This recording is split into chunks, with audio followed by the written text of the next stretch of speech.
Hey, this is Anney. And Samantha. And welcome to Stuff I Never Told You, a production of iHeartRadio.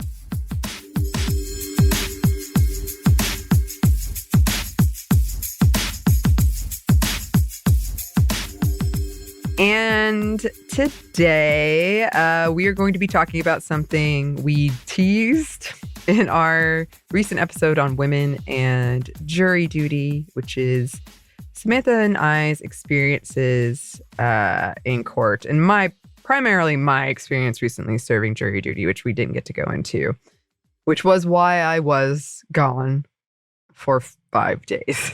Abandoned me for so long. I did. It was a panic. When I got chosen, I was like, oh, no. I think we all panicked for different reasons. Yeah. Yes. I'm not going to go too much into the details of the case. I'm just going to kind of talk about my experience as a juror. But that being said, it was a murder trial. Right. I'm not going to get into that much detail, but I will be talking a little bit about how that impacted me. Yes. Although I think it is good to note, because one of the things that you should let them know is about the timeline. Yeah. 'Cause I think people get shocked about the fact that it takes so long for the process, and why people may never hear anything for 3 or 4 years. Yeah. And then also with that, why witnesses have issues in trying to restate the same things, because time makes differences. It does. So speaking of, before I forget, yes, this was a trial. This was a case from 2019. It had gone to trial previously, and it was a mistrial. It was a hung jury, and we could see what they decided, which was really interesting. And I'll talk about it more, but there was a pretty stark divide of there were 5 charges, and there were some people who were very much guilty on all, and there were some people who were not guilty on all. But anyway, yeah, it happened in 2019. It went to trial. There was a hung jury, so it was coming back.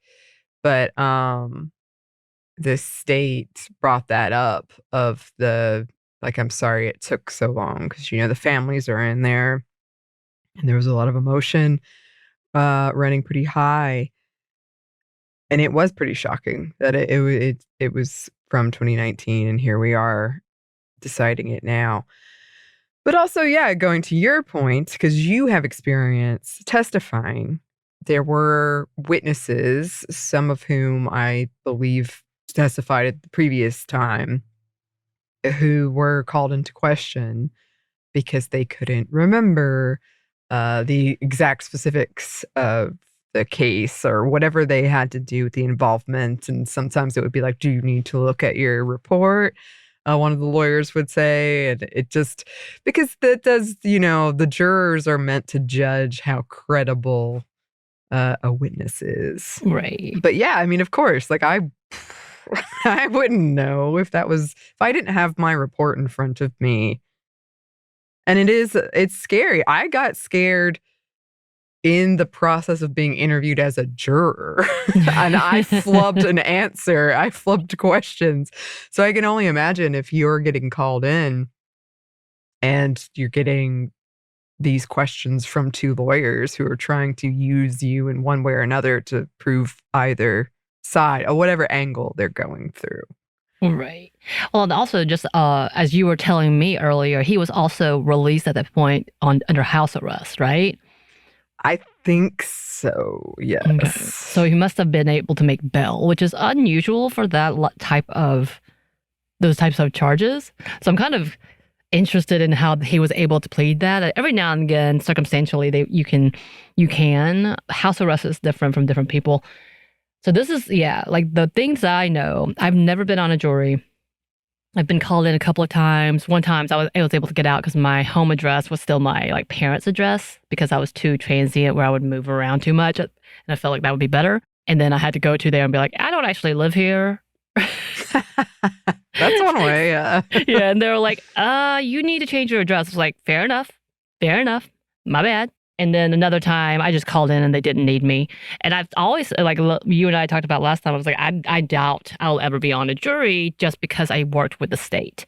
So I often did court cases and helped represent the state in whatever conversations we had, whether it was for the Department of Family and Children's Services or whether it's for Department of Juvenile Justice. And the Department of Juvenile Justice works with kids, youths who are offenders. So they have broken the law, so that they don't quite go to jail necessarily, but they do go through similar processes. It's never a jury trial because obviously they can't have kids deciding a factor about a case. But I would oftentimes be the one coming in. I had to do paperwork for petitions for all these different things, whether it's to put them on house arrest or whether it's to lock them up or whether it's to release them or I get the treatment for them. So I had to do a lot of petitions and go in front of judges. And it is really, really nerve-wracking. Even though you might just be in front of like 10 people, it still feels like a battle. And of course, for me, this could be our personalities, Anney, that we have, performance anxiety in general. So that was a thing. But also because I feel like it was a heavy responsibility because these are people's lives, whether they're youth or adults. And you need to respect both the victims and the perpetrators. Like they are human beings. And I often had cases where I kind of went against the state trying to do better for the people because there would be extenuating circumstances that we might not know. And also because the justice system is not as unbiased as they would like to claim, as we've seen repeatedly. So there's a lot to that. But yeah, like him being on house arrest for those extensive charges, including murder, not necessarily like aggravated or like that, but still it's like, wow, he was able to go home. Usually they hold them no matter what, even if they do. Maybe the hung jury was the difference because I don't know. But if it was an extensive, like harsh enough charge, typically they will, again, murder, won't necessarily release you like that. Now, house arrest is different. Y'all, I could go into the whole conversation about monitoring and what that looks like, the GPS system and the private companies that the state hires and how much money they make in these really not great systems. Yeah. It's easy to fool. Well, okay. Well, to clarify, as I mentioned in our Women in Jury Duty episode, there are the opening arguments in this specific case, but I think in general in cases like this, it starts with the state because the burden of proof is on the state. And the state in this case was, of course, representing the person who had died. And then they argue, and then the defense comes out and argues. And then their closing arguments are the state goes first, the defense has a rebuttal, and then the state gets to go again. And we were told very clearly whatever they say is not necessarily true. And then after we rendered our verdict, there were victim impact statements. And the victim impact statements is when one of the family members of the person who had been murdered said he's been on house arrest this whole time. So I don't know. That's just where I'm getting. That's interesting.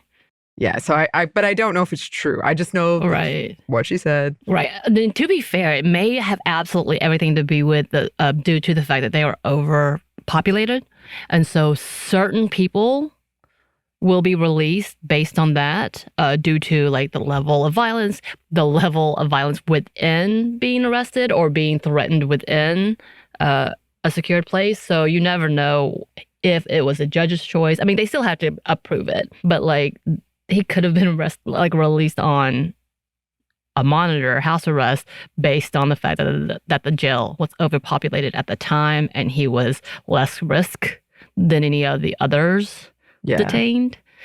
Which I don't know. There's a lot of drug charges that happen in jail and fined, and they seem like they would be less risk than a murder charge, but whatever. Again, I don't know. We had a lot of questions as a jury about many things, but in terms of like, oh wow, that calls for that amount of time served, and that is that. Yeah. Okay, interesting. But also, we found out a lot of things after we gave the verdict, and the lawyers can come talk to you. the defendant and his family had received a lot of death threats. So I don't know if that had anything to do with it either. But anyway, okay. I'm just going to break down the whole thing but I'm going to keep it pretty short. So I actually have a lot of friends who've never been summoned for jury duty, which kind of blows my mind. You get a summons in the mail. It gives you time and place to show up, which, yes, you will get in trouble if you do not. You can defer it. There's a couple of, like, I'm a full-time student and a full-time caregiver. There's a couple of things like that you can just get out of it. But you can defer it just for, like, this is not a good time, which is what I did because we were going to Seattle. But I deferred it foolishly. I didn't choose a date, which you could choose a date. I was just like, whenever. And I immediately, when I got back, Like, it's whenever. They were like, you're coming in now. So you go in, and at least in the one in Fulton County where I am, which Fulton County is huge, they put you in this huge waiting room. They show you videos about how your jury duty service works, which is really funny to me because some of them were like, how to answer the summons. And I'm like, we're already here. So, okay. But then you're assigned a number and they call your number. Well, not always, because the night before, like you said, you call and sometimes they don't even need you. But if you've gotten to the court, if they call your name, they assign you a number. And this is because if you do get chosen, it's for your protection, essentially. So they don't know your name.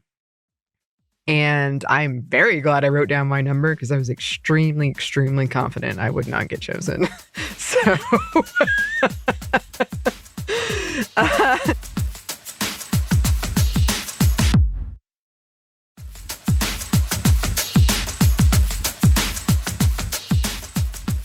but then you get a number, you go to the court, and that's when you do voir dire, which is the case I was in was pretty large. The previous time I made it to that section, it was much smaller, but this was pretty large. So they broke us into 3 groups, and they bring you in, and then they interview you. Then they have basic questions like, have you ever been the victim of violent crime? Things like that. And then they have specifics. So for me, I did get asked about the podcasting. And this is when I got really nervous and like flubbed my answers because I was just like, oh my gosh, oh no. But I did say it's a feminist podcast and I was proud of that. So you do that. And then I was in the middle group, which was like the worst timing because I had to wait for all the other groups to happen. Then they bring you back in and they announce who the jurors are. Mine was 12 plus 2 alternates, but you don't know who the 2 alternates are. And I got called. I was shocked. I was in complete shock. And then they dismiss everyone else. And then they give you the overview of what the next, in this case, few days are going to look like, what it requires. And you have to remember your number because that's how you're going to like do your notes, which, as I said, you have to take notes, or you really should, because they don't give you transcripts of anything. And yeah, I was in a little bit of shock. Went home, panicked. We were trying to figure out what we're going to do. Right. On Savor, we were trying to figure out what we're going to do. Yeah. But so it's 9 to 5. It was 9 to 5 for about 5 days. And which is the worst traffic time, as you can imagine. You have to go through security, all of that. And I sat in, and the first day was primarily like a lot of evidence being presented. And then the second day was the more witnesses. And then we deliberated for about 7 hours, and we did arrive at a verdict. And deliberation is the part I was the most worried about because I was just really concerned. I did feel a responsibility, and I was worried that I'd have to be like the squeaky wheel. It's like, no, I don't agree, or I don't think that's what's up. So we rendered a verdict. It did take us all. We went back and forth, and then there was the option for people to leave at this point. I did not leave because I just wanted to see it through. This is when the victim impact statements happened, which should kind of to, I guess, sway the judge perhaps in how much and the sentencing. And then the sentencing happens. And then it was mostly over, but it was clear the defense kind of planning on appealing it, I think. Although the state lawyer told us that some of the charges they went with, because we proposed different charges, and she said she knew they would have been appealed if they had gone with those charges. And so they chose ones they thought wouldn't Or be. less likely. Yeah. Yeah. Because after we gave the verdict, the judge came and talked to us and was just like talking it out with us and like what he thought. He wanted to know what we thought. And then the lawyer came in and we did the same thing. And that's when we learned some of the other details of the case that we didn't know because it couldn't be entered into evidence.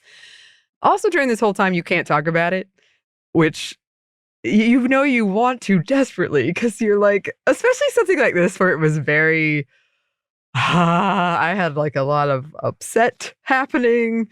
But also, it wasn't clear cut. And I know most cases probably aren't, but it wasn't clear cut. And it's like, you want to talk to your friends about it? And they're like, what do you think? But you can't talk about it until after. So that was that. I wanted to just run through some brief thoughts I had during this. I was incredibly anxious. I was really anxious the whole time. There was really intense evidence and the families are there. And so it was like not a good time for like my body. But when, yeah, I mean, you're in the courtroom for like 5 hours at a time. You have like a 9 to 12, then a little 12 to 1 break, and then 4 hours. And so I had like worries about coughing and stomach rumblings and all of those things.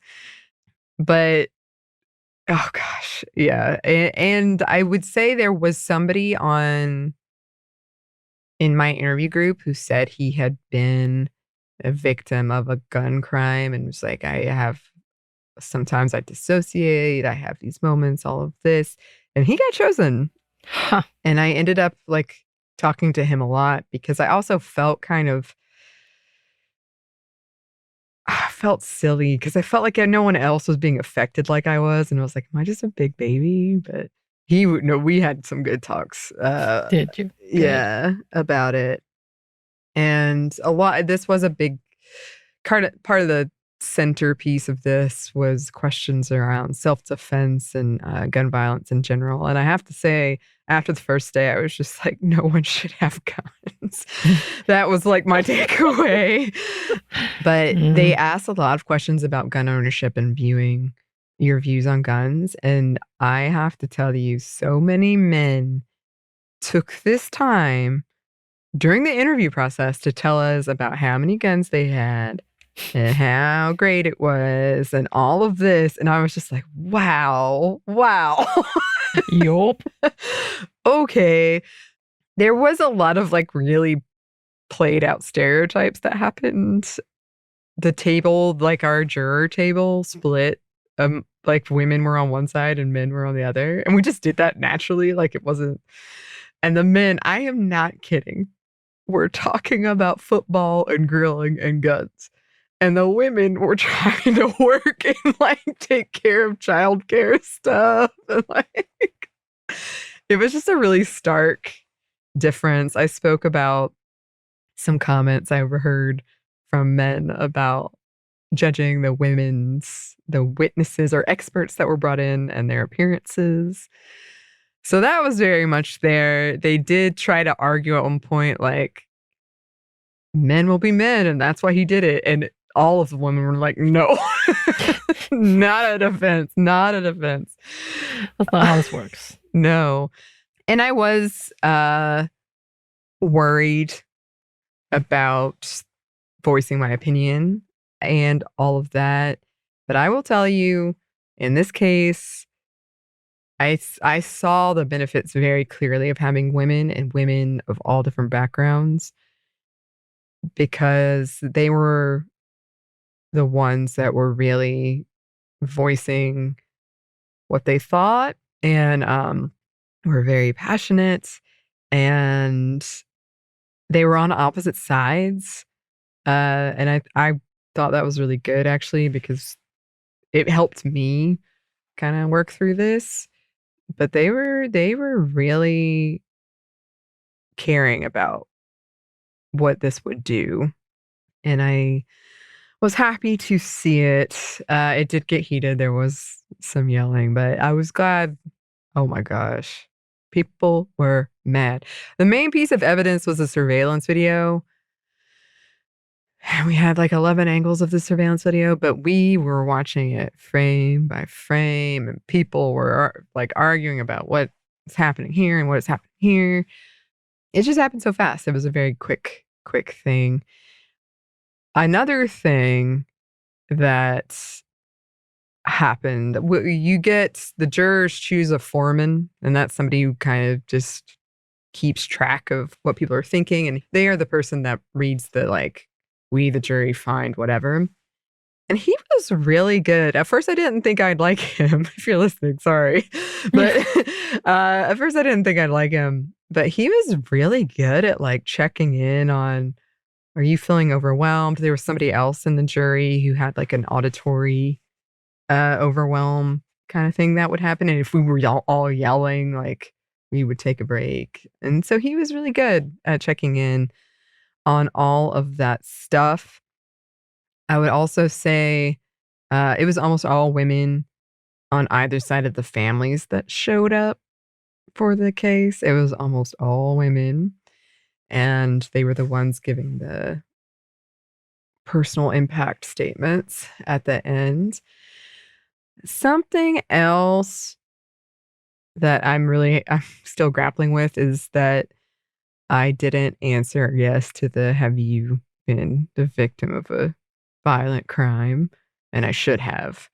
And the fact is, because I knew it was a gun violence case at this point, I was thinking of it like that, and I wasn't thinking about sexual assault, but I should have. And in fact, afterwards, I looked up, would that count? And it's a shame and terrible to me that I had to look up, would that have counted? But that's something I'm going to have to really work on. And then, of course, as we talked about in our Women in Jury Duty episode, just the systemic issues of taking time off from your job, like pay and travel and childcare and all of that, and hearing the women on the jury duty mostly talking about, like, I don't know how I gotta get the kids, I gotta do this, I gotta do this. Because it is sudden. Like, you don't expect you're gonna get jury Right. duty. Well, also, you only had like a week, right? To really try to figure out, oh, okay, next week I have to do this. It's not like that quick. I mean, it's not that long. You don't have like a 3 months to plan ahead. No. I went in that day thinking I'd be home that day. Right. That was... I don't know. You were pretty, like, ominous. The way you were acting seemed like you already thought you may be picked. The way you were like, so I may have jury duty. Cross your fingers. And then we're both like, And then as you were like, I'm here. And I'm like, oh, do you think you're like, no, I think I might be picked. No, I think I might be picked. As you were like going throughout, like you kind of hinted that you kind of were thinking that you probably would. It seemed. I was, because the first round of interviews where they just kind of are like, raise yes or no, raise your number. I didn't raise it once. And I was like, uh-oh. And then I was like, maybe not, because they had so many questions about the true crime. Yeah. But then, nope. Got it.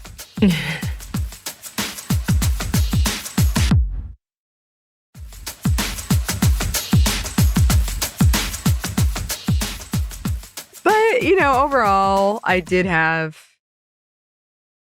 It was... So would you classify this as a 10-10 experience? Or I am still recovering. It was a lot. It was a lot. But I did have like a good experience with the jury. The foreman was really good. I liked that at the end, like the judge came and talked to us and the lawyer came to talk to us. I thought that was cool. I liked seeing these women be so outspoken and passionate about it.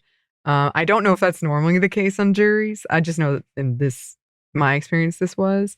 I liked that people seem to really care about it. Because I also thought, you're not allowed to talk about it even with your fellow jurors. So I had no idea, like, if I was going to get in and be the only one that was like, well, I don't know about that. Right. But people were really passionate about it. The women were lawyers, the lawyers in this case. And I did learn a lot. I know it's kind of, Lauren made fun of me when I said that. She's like, that is the most how stuff works answer I have ever heard. But I learned about.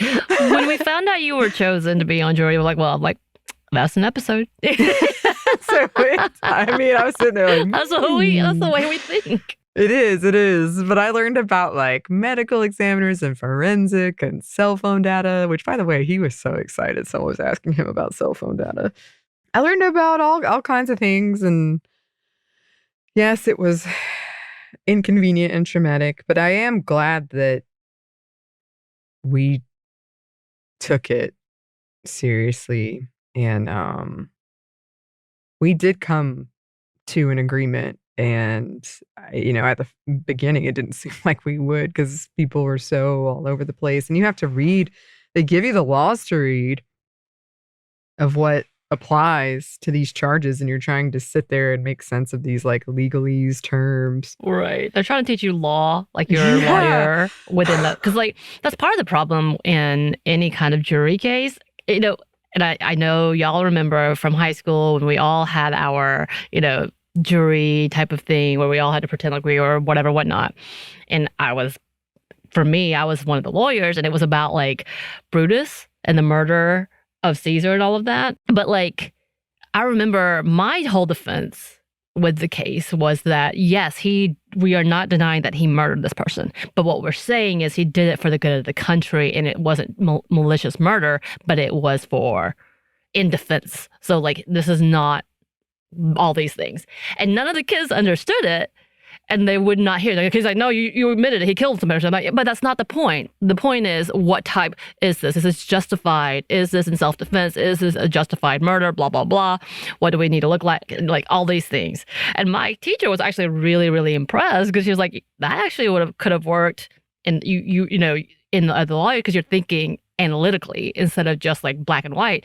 But because laws are like that, people don't know, especially when they have different charges and what they're trying to get you to know and versus what is being charged. Like, yeah, sure, we know he killed them. But you need to figure out, is this self-defense? Who shot first? Like what was the intent or no intent? Like all of these things, timing, and then telling you it doesn't matter if he had thought about it or didn't think about it, and it was whatever. It could be intent because he thought about it right before he shot him. Like all of those things that you were telling me, I'm like, yeah, those are things that we wouldn't know as a layperson. So they have to teach you law in order to try to teach you how to vote about this person's life, which is crazy. It was, because there was the one that we ended up finding him guilty on. It was two, but the main one, I'd never in a million years would have said that. But then when we were reading the law, I was like, yeah. And it's hard to let go of the thought that because they kept telling us premeditation doesn't count, intent doesn't count.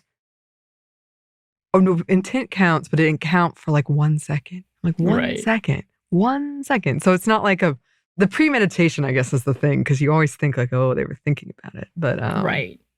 Yeah, I learned a lot. But he also, he denied a plea, which took things off the table. Yeah. So you couldn't give him a lesser time for some things because he said, no, I'm not guilty of any of this. So instead of, which kind of is a trickery that is done by the prosecution sometimes, not all the time, but sometimes where it becomes a whole thing where they're like, you signed this agreement without knowing what you signed, but you signed it and we're going to use this against you. So why don't you just take this plea and go with this type of thing. And then they get harassed and pushed into taking a plea deal, even though they're like, but I didn't do this. Nolo contende, that's all that. It's like, yeah, I'm going to say I did it, but I didn't do it.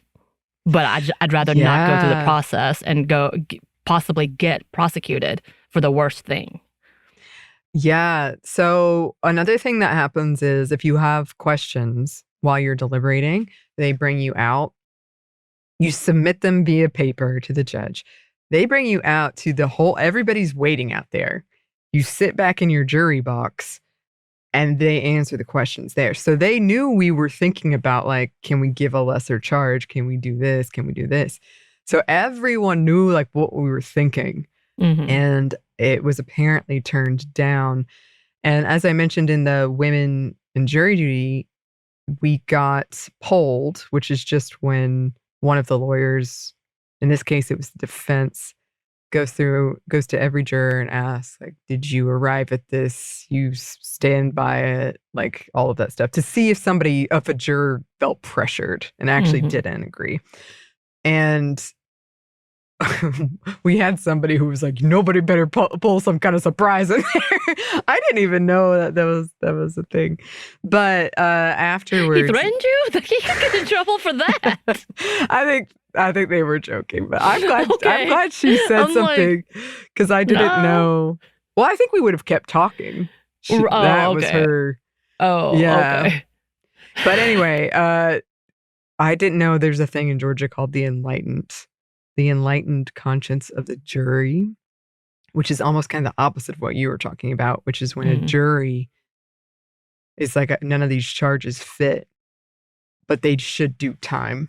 So if we're not going to get those other things, which apparently is a real thing. I hadn't heard on it. We did agree. If anyone's listening, we did agree with what we arrived at. But I looked that up afterwards too, because I was like, what is that? There's a lot of things. It was a really It's such high. The sentence was severe. It was. And it was like, and it sucked because it was a murder trial. It was a murder trial. So we knew no one's going to be happy about this. No one's going to be happy about this. It's interesting when you look at the different types of charges that people go, and this is why those charges are really, really important in what's petitioned, because it does make a huge difference. And we talk about aggravated versus felony, like just single manslaughter, like all of that. Those are very important charges. I was talking about for juveniles, their felony levels, and it's like the 7 deadly sins type of thing, where they can be called a designated felon. So they do an adult type of charge, but they're not charged as an adult yet, but they know they need a longer time than just being on probation for 2 years. Like there's like, oh no, they have to serve at least, I want to say 7 years, or until their 18th birthday, or until their 17th, 18th birthday. It's according to what kind. If it is severe enough and they are charged as an adult, they most likely, if they're younger than 14, 15, and their stature counts a lot, so they're small, they will be placed in juvenile facility for a certain amount of times, and then they will get transferred to adult to serve the rest of the time out. But a lot of the times, like the designated felon, and this is a Georgia thing, every state is very, very different. This designated felon, which doesn't completely make sense to me, is specific to the state of Georgia, but it is all those big laws. Again, less rape, aggravated rape, murder, aggravated robbery. That means there's a gun involved. All of those things are very big deals. 4 years is 4 years that they have to serve. And but they're still technically a juvenile. And unless again, they are, and I think it's at age of 14. Is it 12 or 14 in the state of Georgia? I can't remember. They can be charged as an adult. That's a whole different conversation. I've had kids who are 17 that they don't realize they're in that weird era that they're technically an adult. So anything that's a felony, you're gone. You're out of the juvenile system and you're now completely into the adult system. And I've had kids not realizing that, being told that they were kids, taking a gun with them when someone else was being robbed. They were just there with a gun. Bad, y'all, bad. So don't get me wrong. I'm not excusing any kids. I'm not. But they don't understand the gravity because they really think that they're still a part of the juvenile system. And then they get that charge, aggravated robbery, and it takes it can be 20 years to 25 years of their life. And they don't realize that. And you're like, oh, you done that one mistake was a big mistake. It's huge. It is. It is. And that was, it was difficult because the victim impact statements, they were looking at us a lot of times and you're like, well, it should have been more. And then the other side, of course, is like, it should have been less. And that conversation of justice, like no one feels like there's been justice. I think especially when there's a life loss, there's no such thing. There's no such thing as justice. Yes. And people have different understandings and variation. And then again, if somehow they were influenced by their family to live that life, it's hard to see that as well. It is. And you have to be clear, like, you have to make these decisions based on the evidence. So even if you have your like personal, oh, I think this is what happened, or I think this is, you can't. You have to do it based on the evidence. Or you're supposed to. You're supposed to. And so that's my point is I don't feel good about what happened. Right. But I feel happy ending. I feel good about like we did talk through this and we came it. But the previous You made the best decision you could on the things that was presented to you. Yeah. What you were told. Yes. But the previous jury, I don't think this is a surprise to anyone, but juries are notoriously fallible. But the previous jury, the one person that made it a hung jury said, I just want to know why. And so the state lawyer started her opening argument with, I can't tell you why for us. But that, like we said, you're not supposed to think about like the motive and all that unless it's like you're trying to prove some kind of like if this was a murder based on a spousal killing, exactly. That intent is absolutely important. It was just kind of comical. I mean, it was interesting to see how different that jury went. It sounds like that one person had too much empathy. Like she really needed to understand how human life could be so easily lost. And it's not funny. I'm not joking about it. Again, like seeing the things that I've seen, the systems that I've been a part of, the things that we've had to talk about in order to like really make it out alive, like with as little trauma as possible. And we got a lot of trauma, y'all. Yeah. But like what it comes down to is they are not going beyond that moment. And they didn't. I don't know if they had known the results, would they have reacted the same? We don't know. But they don't come in oftentimes with this ideal that I'm going to do this or this is going to happen. Like there's no real depth of future repercussions. They don't understand future repercussions. And especially when we talk about teenagers and kids, that's one of the big conversations we continually have to have. And why when we have conversation about like, your brain's not really fully developed until 25. And even until then, if you're impulsive, if you have ADHD, if you have a nature of pleasure, like trying to get what you want immediately, it's really hard for them to find a way to detach again, their accountability versus their actions. Yeah. And that was not excusing crime. I'm just saying no. you can't, there's no way that you can, that woman wanting to know the why, that's really, especially in a crime like this. Like 2 seconds. Yeah. In this kind of situation, everything was stacked against both of them in that they allowed some build up. Like society is a part. Like it's such a big conversation, and I'm going this far because I'm like, no, I know what this woman's thinking. Like I know what she really wants. Because she wants to stay in her bubble and trying to figure out how human life could just be so easily expendable. And it shouldn't be. It shouldn't be. Right. But like trying to figure that out. Like she needed to know that motive just to know if this person was evil. Like she wanted to base it on whether or not this person was evil. Yeah. Which is not always clear cut. No.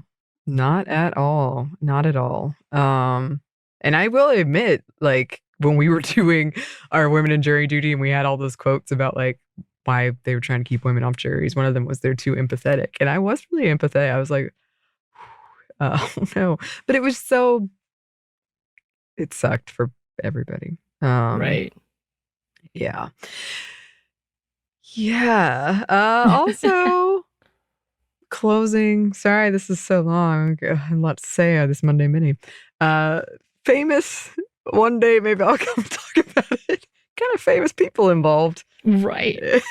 Atlanta people. Yes. Atlanta if you're part of the hip hop world, you'll know what we're talking about. If you've been following any of the Trump stuff in Atlanta, you'll know what we're talking about. There's some big players here.